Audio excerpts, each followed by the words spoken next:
Getting chartered is quite a common topic when it comes to the conversations that I have with my network. Some of the times it will be people that have started their journey and there are certain struggles that they're facing along the way. Others are so new to starting their chartership journey that they just don't really know where to start with it. So, a member in my network, David Mitchell, he is a chartered engineer himself, but he is also very passionate about sharing his experience with the future engineers of building services. So today I will be joined by David. We will be able to go through the process that not only he has taken for gaining chartership, also being able to ask him how he supports and mentors other engineers to gain this status, and once that's gained, actually hold it with pride and use it in the best way going forward. David, if you'd like to give us a start, introduce yourself, tell us a little bit more about who you are as an engineer, where you've started your career, any key passions, experiences, and a little bit about your business. Yeah, so my name's David Mitchell. I'm a chartered engineer through CIBSE. Been in building services industry now 15 plus years, I think. I can't remember when I started now. I've had quite an interesting career as it would go. I started off originally as an apprentice tool maker. So I was making things out of metal and welding and grinding and all sorts of stuff.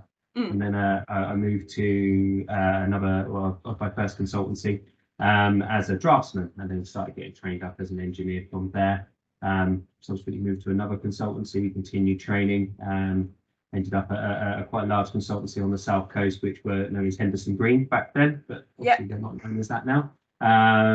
Worked through getting my degree with them, which they kindly I did day release with them, and they had a very good training scheme there, whereas I was mentored by a senior level engineer who I would sit with, kind of shadow and get a lot of my training that way and through the degree and things like that.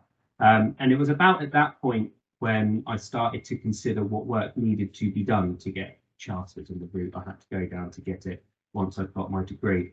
And a bit of advice that we'll talk about later on, which was keep a log of the projects you work on. So every time I just got a notebook, and every time I got a new job, stick the job title at the top and just put bullet points of what you're doing. Because when you come to write things later on, you're never going to remember it. So you've got that little book you can go back with. Yeah, absolutely. Yeah, that was a godsend, that was. And then it came back to looking to move on after being there for about 3 or 4 years. Purely I wanted to get a little bit more experience and kind of move on a little bit. And I moved into estates design world. So I went and worked for Portsmouth City Council as a design engineer there. Chucked in at the deep end on day one, full school refurb doing at Sergo, which was pretty cool. That was quite a learning curve doing that. Again, keeping my notes on all my projects as I went through. Things started to change. The dynamic in that place started to change, as they do in those sorts of environments. So moved to Southampton University, similar sort of role. And I think that's where I really started to grow my passion for lab design and fume extraction design and LED design, because I was heavily involved in that there. And working there actually gave me the project which I used for my technical part of my chartership. Again, dynamics started to change there, and I kind of wanted to get back into the consultancy world. Went to a consultancy in Whiteley, worked my way up to associate level there, and then got approached to where I am now, which is Hydrop, and brought in to help set up the Southampton office from an M&E standpoint, win work, find work, grow the team, which we're doing really, really well at the moment. And then they've also been supporting my passion for the LED design, putting me on all the training courses I need. And now I'm helping the committee of ILEV, which is Institute of Local Extract Ventilation Engineers, helping them with technical guidance. So that's really cool to kind of start getting involved in that side of things as well. So nice. Yeah, that's a bit of a whistle-stop tour of my engineering life. Yeah, perfect. Do you think was actually where your time with the uni as well, that perhaps kind of, I guess, when did you start to want to get others involved in your journey as well, in terms of other mentorings and kind of passing on that passion and knowledge? Yeah, a lot of that started when I was at Portsmouth City Council. There was a young engineer there who she was still learning. She had a lot to do, and I would sit down with her quite often when she got something tricky, something to do, or needed a bit of help. And we'd sit down and we'd have a little circular meeting room, and we'd kind of just go and sit in there, and I'd sit with her for a bit of time, and we'd go through that and get things sorted. Yeah. So thanks university. To be honest, I didn't get a lot of training to do there because the engineering team was so small. I was the same level as the other engineers there. Yeah. There was aspects that I could do that they couldn't do, the LED design, district heating schemes and things like that. So I would tend to kind of help them out with that bit as well. Yeah. And then I think it really took off when I moved to the consultancy after Southampton University. So I ran the training scheme there. So Oh, okay. I had 12 trainees that we were taking through, and it was all geared around the first step to get chartership, which is your engineering practice report. There's Yeah. lots of modules, and we would meet every month and we'd go through and the folders, we put the information in, and also training and helping with degrees and things as well. But is that actually where you mentioned earlier that kind of keeping that logbook almost of all the projects you've worked on, key responsibilities, would that really come to the surface? So when did you get chartered? Or you started keeping this kind of record of all your projects, or was you getting your practice report kind of prepared by the sounds of it? How did you get to chartership and what did you do? So to get to chartership, there's a brilliant document, which is a CIBSE M21 document, which is what you need for your first step of chartership, which is your engineering practice report. To get chartered, you need to be a full member of an engineering institution. So you do your engineering practice report, which is the competence criteria, which is all set out by Engineering Council and essentially regurgitated by CIBSE, by NECI, IET and such. And they're written basically the same. I think CIBSE's one is particularly good because they've got an extra column in it, which explains it really well of what you need. And the engineering practice report is, I like to describe it as everything not technical. It's all the stuff that makes you an engineer, makes you to do with, have you trained people, have you run projects and looked at financially, have you specifically embraced new technologies and new ways of doing things and renewable systems and being an ethical engineer and all those sorts of things. It's not necessarily the full technical side of it. So I did that in 2014 when I got mine, which was just when I finished the council and started the uni. Which was good because and then again, when I've been training people in the past, I've been saying there's kind of two ways you can write the report. You can either put each criteria and how you hit each criteria, or the way that I did it was I took it project based. And a chap that I just trained, and he just got his chartership last week. I saw that on LinkedIn. Yeah, what a great celebration. Yeah, he bought me lunch, bless him. And so I do a project based. So I picked a project because I kept my log and I had all my information. Okay, you know what, on that project I did loads and loads of stuff. Okay, so let's write a 2 or 3 page bit on this project, a couple of photos, talk about it, what I did, and then just put a little column down the side which part hits which criteria.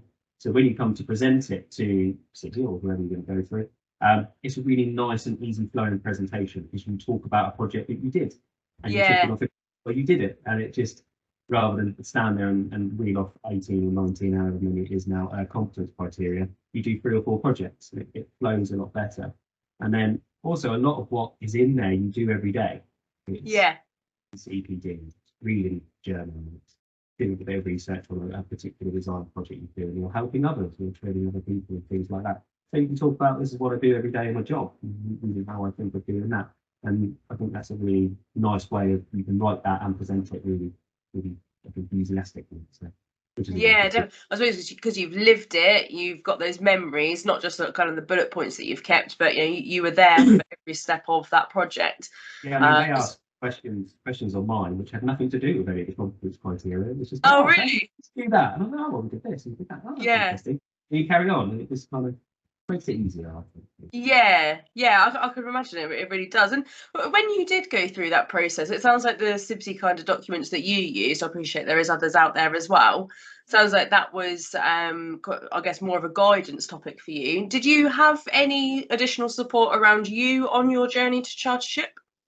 So I had, while I was at Henderson Green, when I first started getting my logbook together, the chap that was training me, he'd been through the same route that I was doing, so I got some good advice from him. While I was at the council, not really. While I was at the uni, there was a chartered engineer who ran our team, and he was very, very helpful. And a previous engineer who used to work there, who I knew, he was very helpful, so he was quite happy for me to bring him up and talk to him about stuff as well.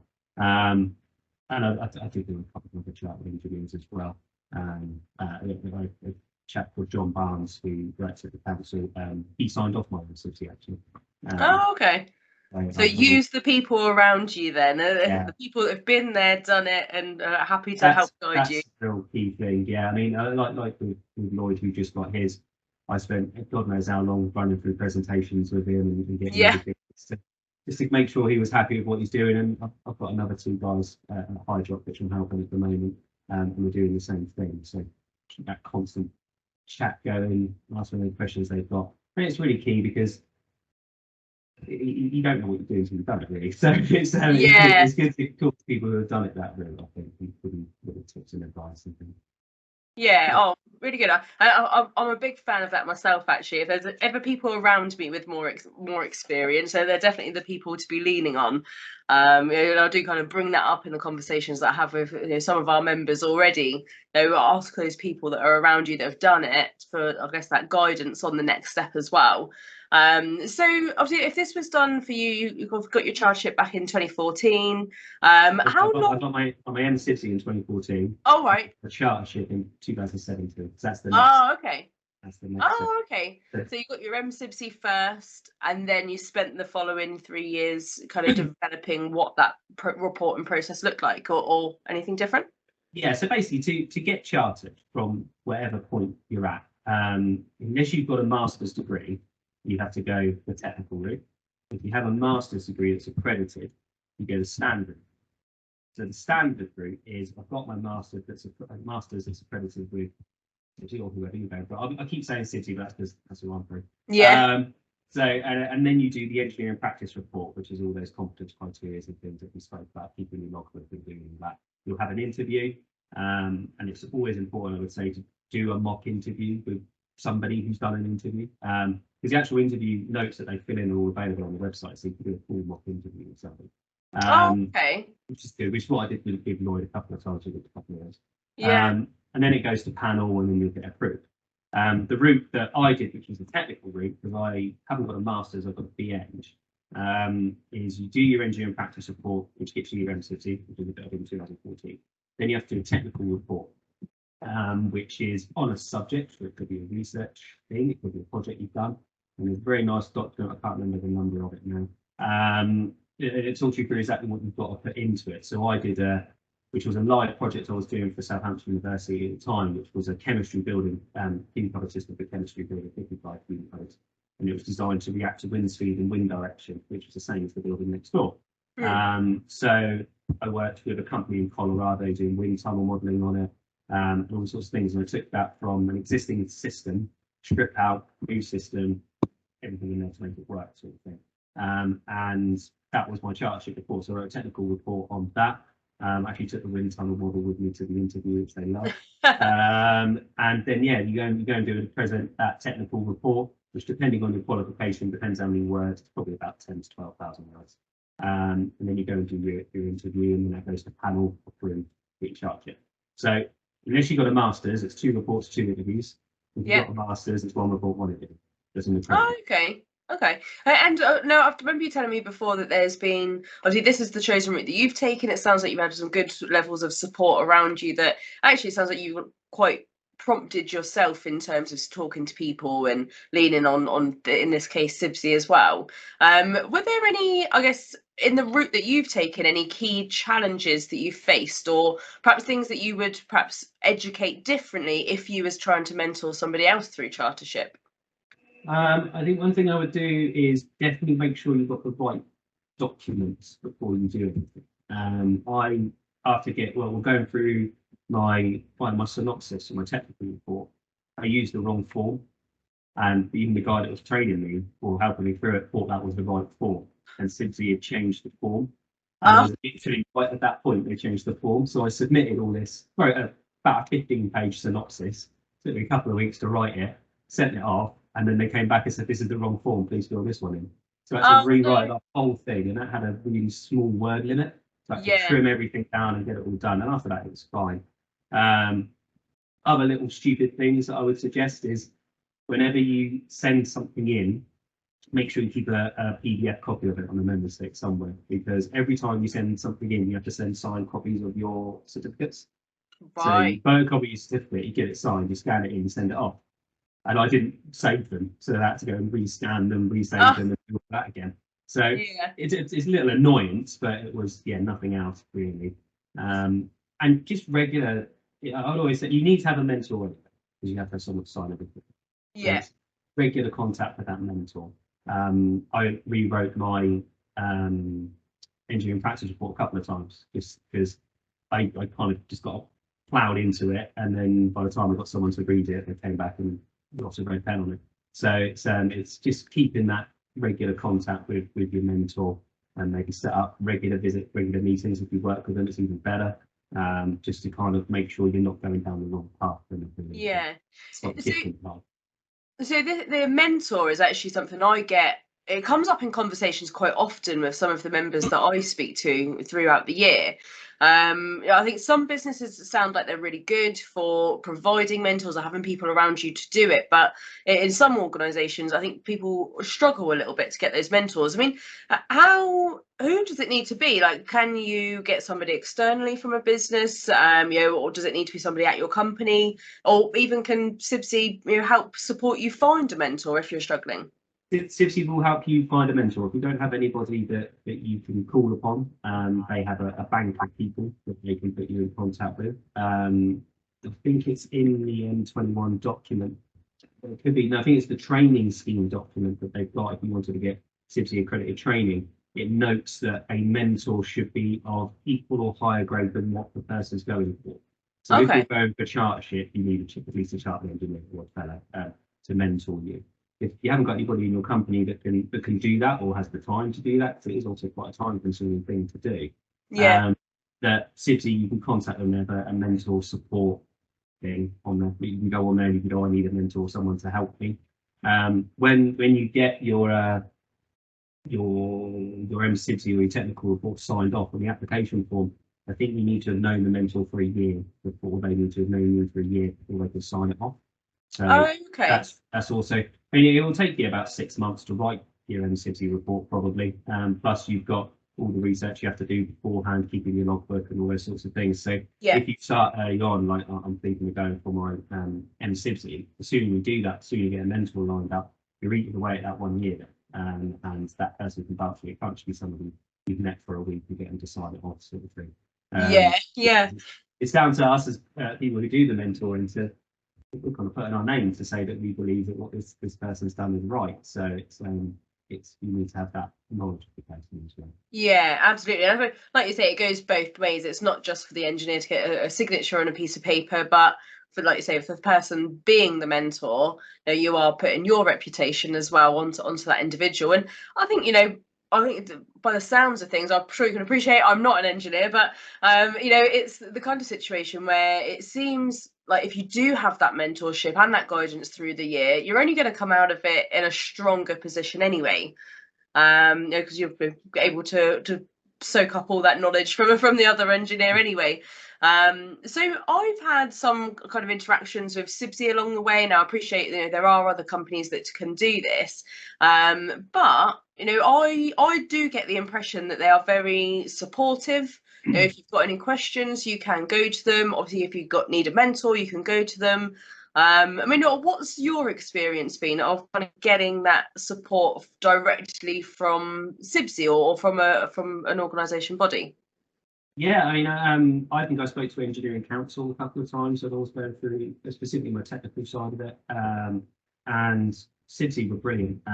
The membership line, or I think it's the membership, you used to talk to them about this sort of stuff. They were always very, very supportive. I had a couple of questions going through, again, specifically on the technical side of is this going to be okay if I do this? Is that going to be okay if I do that? Is there anybody else that might be able to give me a bit of advice on, because my subject is a bit weird and niche?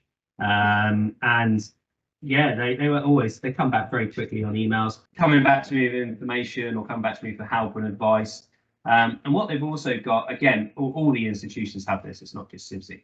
On the website, they have sample reports. And I definitely recommend go look at the sample report, see how other people have written them. They have guidance for the interviews, what you can expect from the interview, what's going to go on. Like I say, they've on the CIBSE one, they've got a copy of what they'll fill in when they come and interview you or when you get interviewed by them. So if you're doing the mock interviews, which I definitely recommend doing, you get somebody to pretend that they're doing it properly. So again, that's what I did with Lloyd. At my previous company, when I was talking to the trainees there as well, I think one lunchtime I yanked them all into the boardroom and I presented my CIBSE stuff to them. So I did my CIBSE one to them and I did my technical one to them. So they knew where they were going. They knew what they had to hit. And I'm always quite happy to share all my presentations and reports with anybody who wants to see them. Just so you can see an example. They're quite old now, but the premise is still there. But yeah, there's so much support out there to try and get to these. It's just taking advantage of it. Yeah, absolutely. And I guess really knowing where to find those as well. So just to, I guess to recap, it's obviously talking to people around you, other people that are perhaps chartered, more experienced, obviously if they've got the time to be able to help you on this journey, perfect. But if not, lean on that institutional body to find out what examples they have, samples they have, and I guess other people in the network as well. Is there any other kind of places or kind of websites perhaps or other routes people could gain for support? Well, what they used to do, which I don't know if they do it online now, but CIBSE used to do really good membership workshops, and they do kind of one in London. They used to do one in Basingstoke, all over the shop, and they were really good because you can go along and you can talk to them when we're allowed to do that again. Go along, you can talk to people, and you can take what you've got with you or talk about your plan, and they're there, and they get other chartered engineers or people going through the process there to talk to you. It's not just CIBSE, so it's a good kind of sort of like a networking event, really. It's a good pool of information. And also local young engineer networks. All the institutions have local young engineering networks, which are usually really good. They do obviously social events and stuff like that, but you'll find a lot of people on those are also going through it. And they may go, oh, what did you do for this? Well, I don't know how I did that. And good advice and talking to other people that are going through it as well. It's great because a lot of people go on this journey similar sorts of times in your area. Talk to them, see what they've got, and the networks, the young engineer networks are brilliant, really good. They're a great help. Go-kart events with fun as well. Brilliant. I'll have to have a little look more into those actually. But I do see it a lot across LinkedIn and speaking to people that. Now, I think even if you can sometimes soundboard with people, to find out what they're doing, and even if they're doing perhaps one thing that's slightly different, it might just be able to help you a little bit better down that process, or even you might be able to help another, kind of go through that process. But it sounds like there's kind of a lot of options to kind of get this different level of, I guess, information and prepare yourselves for it. I mean, when you were doing your training sessions and kind of like guiding people, I think earlier on you mentioned that you presented your interview to the team. I mean, what did you find works best for kind of educating people, for mentoring them? Was there anything that you've had some really outstanding feedback from engineers that have perhaps gotten chartered since you've mentored them? I think a common theme that I've always come across with when talking to people through specifically the presentation is the confidence in presenting with somebody. A lot of people, which I was exactly the same. I still don't really enjoy doing presentations now. That it's what's going to happen? What if I can't answer a question? What if I get something wrong? Am I going to get grilled? Is something going to, and standing up in front of talking to people is always a nerve-wracking thing to do. So I think one of the main things I've taken out specifically on the presenting side is helping people understand what the presentation is like when you're in there, and realizing that the guys that are interviewing you want you to get the thing. They don't want you to go in there looking to fail you. They want you to get the information. They're very helpful. It's very calm. It's very low key. It's a very, I would say, informal. It's a bit formal. It's not formal like we get an interview, like a job interview or something. So I think that's the main thing that I always get asked when going through people. People seem very worried about the interview. And as far as on the actual content of the reports go, which is why I say again, keeping that logbook is key. It's knowing it's understanding what you already know. And 9 times out of 10, when I read somebody's evidence on a particular section, they've gone just that little bit too briefly. It's like I chaired a meeting. Okay. Yeah. Chair the meeting. You delegated tasks. You took meeting minutes. You talked through the project with people. And it's actually, what did you do when you chaired that meeting? You didn't just chair a meeting, did you? You were engaging with other members of a team. That's part of one of the credits. You were problem solving. If there was a problem, that's part of one of the credits. And you can find that you can actually tick off a lot more if you actually break it down a bit more as to what you actually did. Yeah. So for me, when I did mine, I would put shared meeting, for example. Then I've got to point out there was a problem and we solved it. Just do a little description of that. I tabled, do something slightly different to be more efficient and more cost saving. Or you could be signing off variation orders from a contractor who's come back and said, I need a VO because I've done it this way. And you can go, well, no, there's no VO because of this. Or they could propose a new pump or fan or light fitting, and then you can technically review that. So you could go, contractor proposed a new light fitting and I accepted it. Well, no, you assess that under technical guidance and against the spec and the employer's requirements and all these sorts of things, and you elaborate on it a bit more, and you find that you can actually tick off more credits because you can just explain what you do in that little bit more. And 9 times out of 10, that's the first thing I always go back with when I'm looking at other people's reports is just expand it a little bit and you can hit this credit. Yeah. And then and that works really, really well. So it's knowing what you know, but that's keeping it long. So. Yeah, and it almost sounds a little bit like if you guys are doing this every single day, all day, it's like second nature to you. To then be able to break it down into those extra levels of detail sometimes can be, I guess, a little bit unnatural to come out with first time. But yeah, I think once you notice it, then you can really get down into the detail of it. So I guess pretend that you're writing the report for me to read. Well, I always used to say if I could write it so my mum could understand it, it'll be all right. Yeah. No disrespect to my mum, but she's not an engineer, so yeah. Yeah, no, good way of thinking about it, I guess, because I think that's it. You want to be able to share the depth of your knowledge, and sometimes those people don't know you. They have no idea what you do day to day. They don't know you. So make it so they know you. Yeah, good advice there. So of course, I mean, you've obviously gone through this process yourself. You've taken a fair few engineers through the process as well. Obviously, the gent that we saw get chartered last week, which is great news. I mean, I guess really, what is your driver for it? I mean, what is your passion, your driver for getting, I guess, not just yourself as that mentor, but why do you do it? Why do you enjoy it? I think it's because when I was going through my training, I always really appreciated the help that I got from people, and the way that I was trained is kind of the way I do it now with keeping the logs, having regular contact, taking that time to sit down with somebody, because what I've seen in a couple of places is someone could make a mistake, and a lot of engineers, well, not say a lot of engineers, it's not a bit out of it, but some engineers might just take it from them and do it themselves because it's quicker than teaching them how to do it, because you've got deadlines to hit, things like that. Sometimes you've got to do that because you've got deadlines, but then it's making that point to go back to that person afterwards and go, okay, this is what we have to do, this is how to solve it, things like that. And I enjoy that because next time that person has that confidence to just go and crack on with it because you've gone through. And even if they come back and ask you a question, it's not going to be how do I do this from scratch. It's going to be, oh, what do you mean by that bit? And going through it. And it really helped me through my career having people take that time to go through it with me and help me get to where I am now. And I like to repay that really in a way. And everyone needs help. We don't know if no engineer knows anything.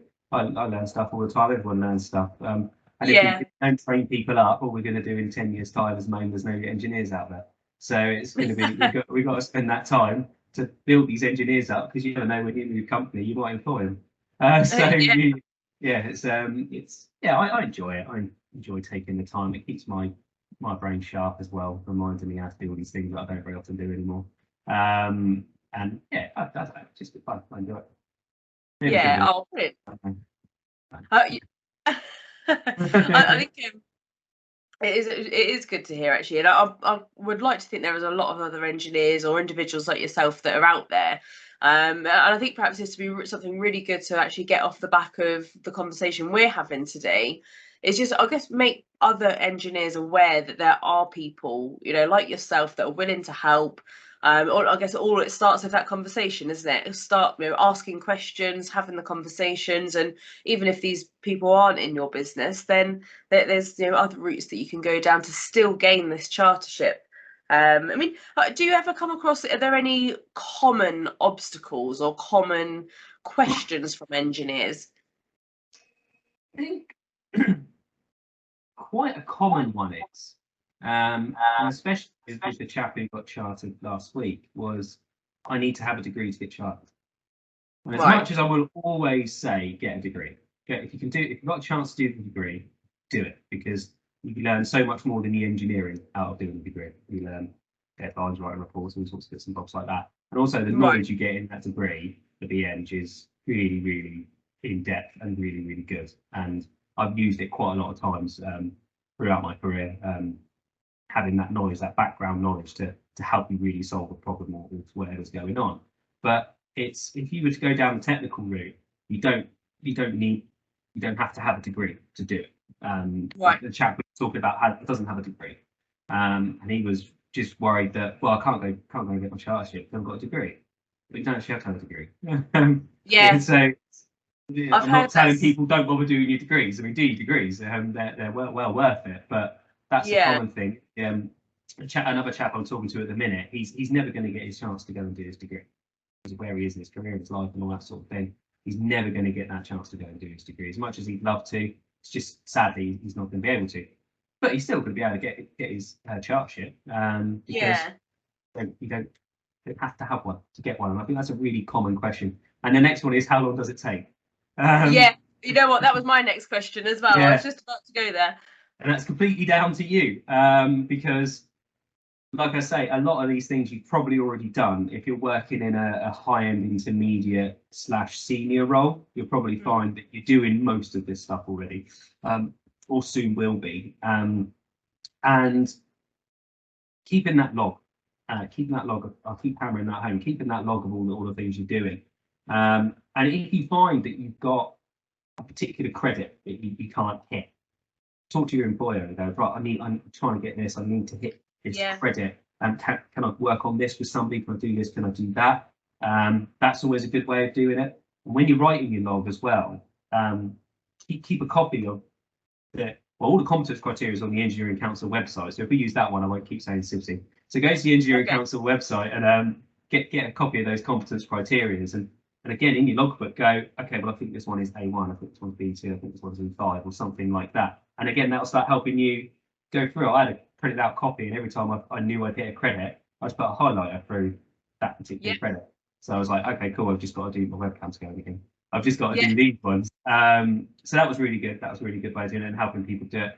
And as far as the time goes, if you're going from 0 to getting MSIBSI, for example, it depends on how long it takes you to write the report, which I would normally say is 6 months to write a report, get it QA checked by your mentor, do any changes, all that sort of stuff, get it nice and buttoned up. But it could take you a year to get the information to fill it out. So that's the how long and what are you doing sort of thing. But to write a technical report, I'd say it's 6 months. There's 2 submittal dates a year, which is February and August. It's all nicely structured.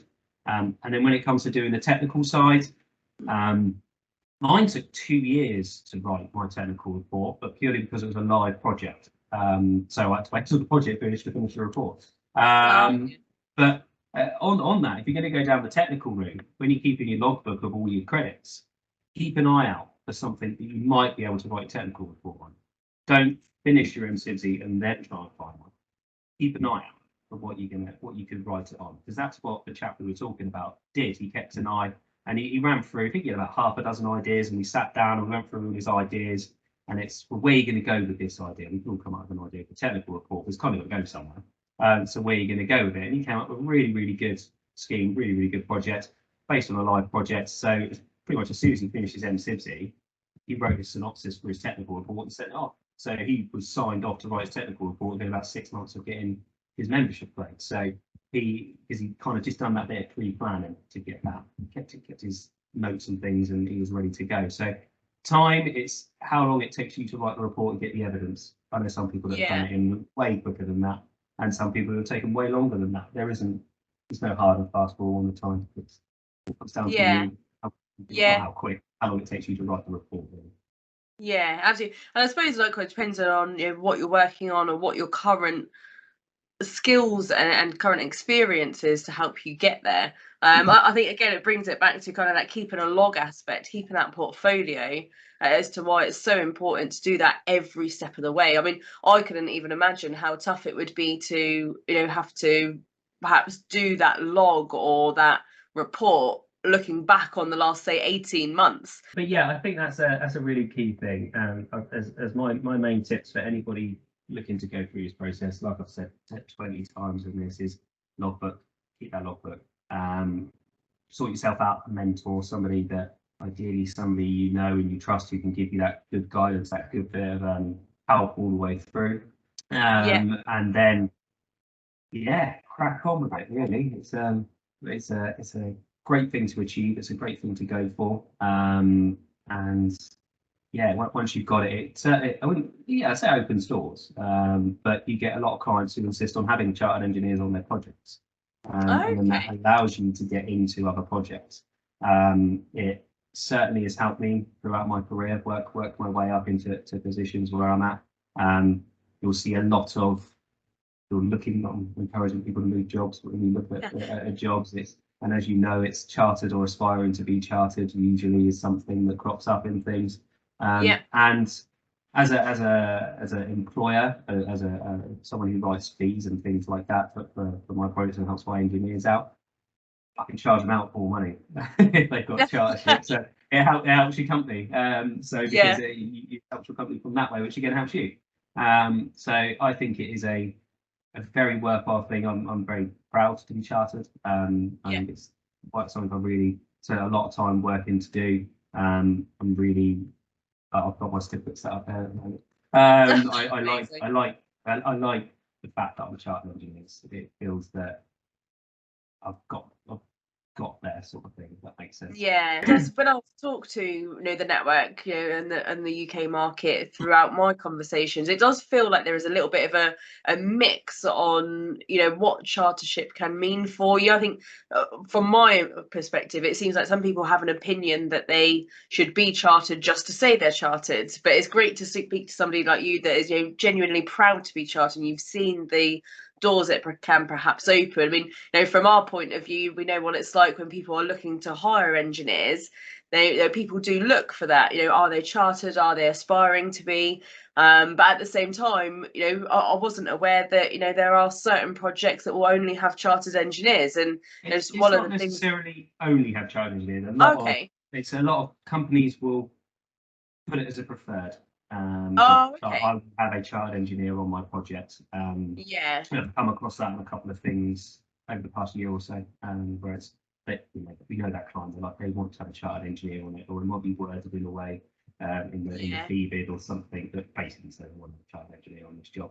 I mean, you don't get a magical power when you get chartered. You clever the day before you got it. Not the chartership's a sign of being clever, but it's you being recognised as a professional engineer with the engineering council. It's you being recognised with the institution that you're a member of, that you are of a level that they deem you can have that full membership grade to them. That you are representing me. I represent SIBSI, and being chartered engineer, you represent the engineering council. So you shouldn't get it just to say I've got it. You get it because you're going to represent these people when you go to meetings or conferences or anything, and you say, "Oh, I'm chartered with SIBSI." You're representing two organisations, which are well-respected organisations. Same as if you're IIT or Anarchy or something like that. You're representing those people, and I think that's quite a good thing to do, because you're promoting that as well.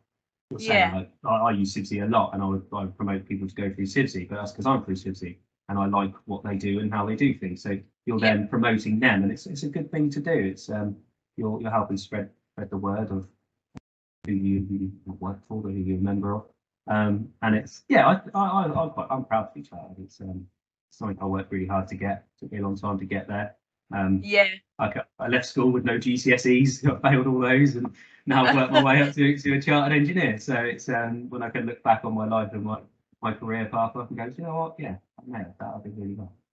Yeah. Oh, fantastic! Really positive stuff to be hearing. And now you've not only achieved it for yourself, but for all those other people that you've helped to mentor through that process as well. Like you say, you're kind of giving back, expanding on the engineering network, and like you say, giving back to the industry as well. Oh, David, there's some really good stuff you've shared today. So I made a couple of keynotes. So one most important thing: keep a log. Keep a log of everything you're doing, some key bullet points on those kind of projects. Look for your mentor, be it internally, externally, get to know them. So you've got that, I guess, a year minimum with them before getting to that point of submitting, and sample documents and mock interviews. I think that is a powerful one. I've not actually come across that one myself before, so it's good to hear that it's out there and people can do that, kind of offer that experience before getting into a live interview. Workshops as well, obviously quite a good one to get involved with your local network as well, and who else is going through the process. Have I missed anything? Are there any other kind of key takeaways for people looking to become chartered? No, not at all. It's, as I say, I think you've got them all there. Get involved in those networks, get involved talking to people that are doing it, going through it, and things like that. Soak up as much information as you can from anyone else. Really, it's be a sponge. Get all that advice and everything. And no, I think you've got everything there. I enjoy doing the mock interviews. Another thing for that is the timing. It's a lot of people rush when they present or whether they do interviews, and you've got to do a 20-minute or 25-minute presentation. And I think I had a couple that have been done in 10 minutes because they just rambled their way through it. So that's another good thing that you get from your practice. So no, I think you've got everything there. I'll probably say one more thing just on the technical report that I think you touched on earlier on. It's being involved in projects that you might be able to use for your technical report and things like that. It doesn't have to be on a project. It could just be something you're interested in. For example, it's like I quite like power factor correction per se. I'm going to go and look at that. And it doesn't mean for a live project, you can make the project up if you want, because they don't really care about the project. They care about the technical side. And also, it doesn't have to end in success. You could get to the end of it and go, you know what, this doesn't work. This is a complete waste of time. It doesn't work. But you've accepted that and you've done the conclusion. So it's don't think that when you get to the technical point, you have to create some high-flying project and all that sort of thing that's going to be fabulous at the end of it. It could be a complete and utter failure. I think there used to be a sample on the Sibsy website where someone looked at regulations around lifts. It was it. Just looked at regulations around lifts, and we went into that and why they are, why he thinks that they should have changed. It should be this. There's no conclusion to that. It's just his opinion, and he got his charts through that. So it's but that comes from talking to your mentor and getting you help from your mentors and think about it. But that's the only thing. Keep talking to people, keep that logbook going, and I think if you're going for it, you'll get it. So. Yeah. Oh, fantastic. Well, David, thank you very much for today.